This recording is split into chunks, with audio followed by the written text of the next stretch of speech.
第二日一早就嚟到街頭呢間美式快餐店度試下佢嘅 burger 同埋薯條先。漢堡包我就覺得麻麻地，個肉質太過腍啦，對於我嚟講，所以唔算太好食。但係個薯條我就覺得好好味喎，可能我都係中意食啲炸嘅嘢。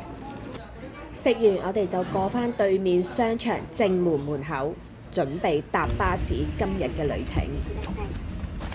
一上巴士就記得攞返張飛先。咁呢，呢個就係第9個站，即係我哋係9號站上車。想落車都好似香港搭巴士咁嘅，就係撳返喺你隔離紅色嘅鐘仔，就係呢個啦，就可以啦。至於車費呢，就係睇返上車嘅時候你係第幾個站啦，去到落車嘅時候佢會出現咗係幾多個錢嘅。例如我係9號站上車，我落車就係要俾710 yen。咁落車嘅時候呢，可以直接俾現金司機啦，跟住連埋嗰張飛仔就俾返佢。或者你用 IC 卡俾都係冇問題嘅。今日呢就係 shopping day 啊，所以呢就嚟咗 Aeon Mall 啦。咁另外一個重點呢，我就好中意呢個魚缸嘅，每一次嚟呢都會喺度影下相，睇下啲魚仔嘅。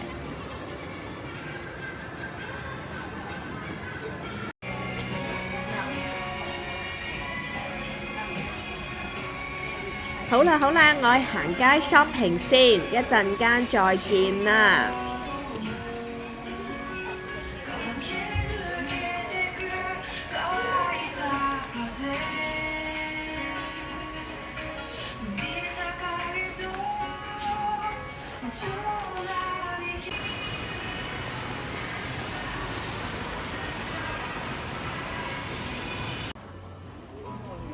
由於自己有養貓嘅關係啦，咁去到每個地方都會留意下當地嘅寵物鋪嘅，咁就見到呢度有間賣狗仔、貓仔嘅寵物店喎。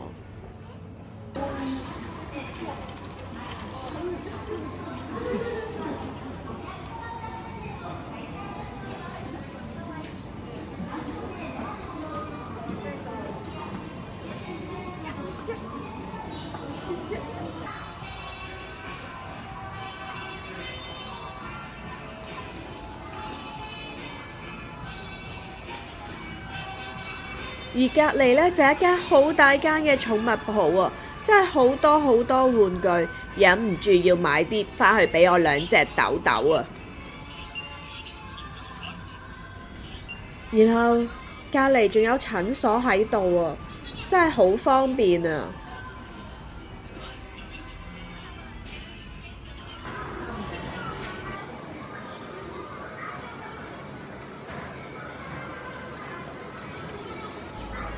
行完街又買完豆豆嘅嘢，諗住去買杯嘢飲先，但我見佢呢好慢咁樣去調製一杯嘢飲，我就諗如果好多人買嘅時候，咁點算呢？咪要等好耐呢？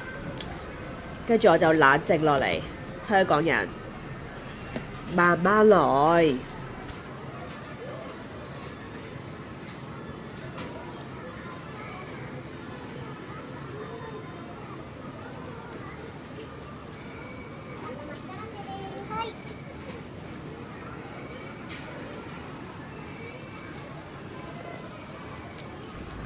好搞笑，我已經較快咗條片1.5倍，我仍然覺得佢好慢，係咪我個人太心急呢？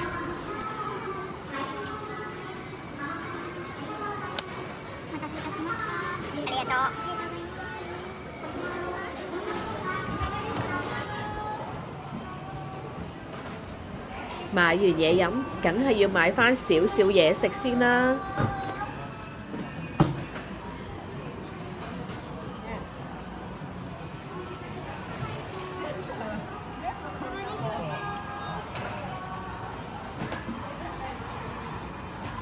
食住少少點心先，因為我哋 book 咗餐廳，所以唔可以食得太飽。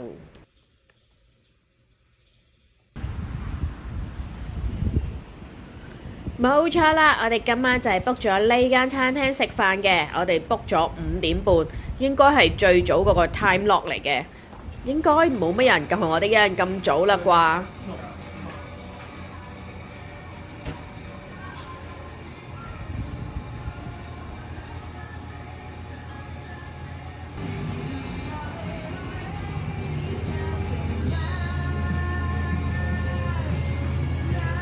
冇錯啊，真係得我哋咋，就趁而家冇人嘅時間呢，就睇下呢間餐廳先。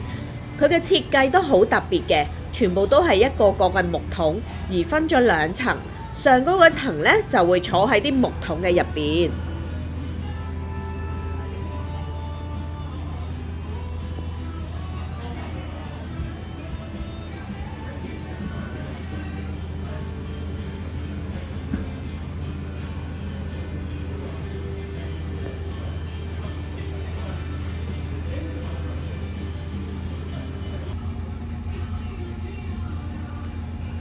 睇翻個 menu 啊，其實佢啲嘢食呢，一啲都唔貴嘅，咁我哋都揀咗幾樣比較有特色嘅去試下。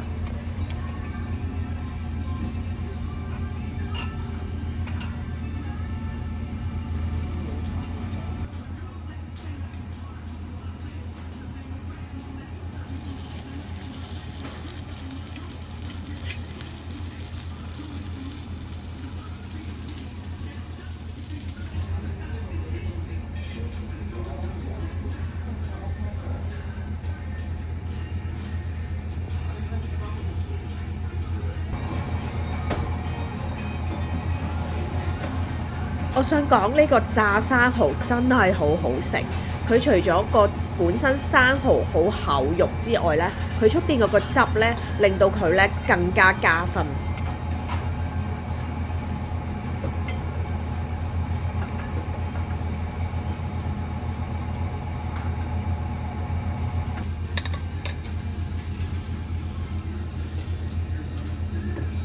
睇到都覺得好好食啊！其實佢每個菜式都好好味嘅，但係呢就有少少偏鹹咗。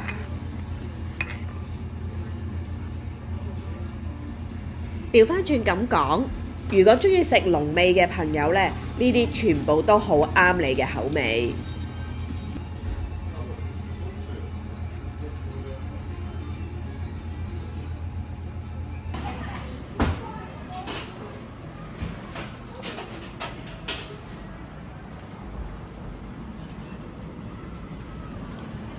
每次嚟到沖繩都一定要去食佢哋嘅雪糕，對住咁多種口味，揀完又揀，到最後都係揀返呢個味。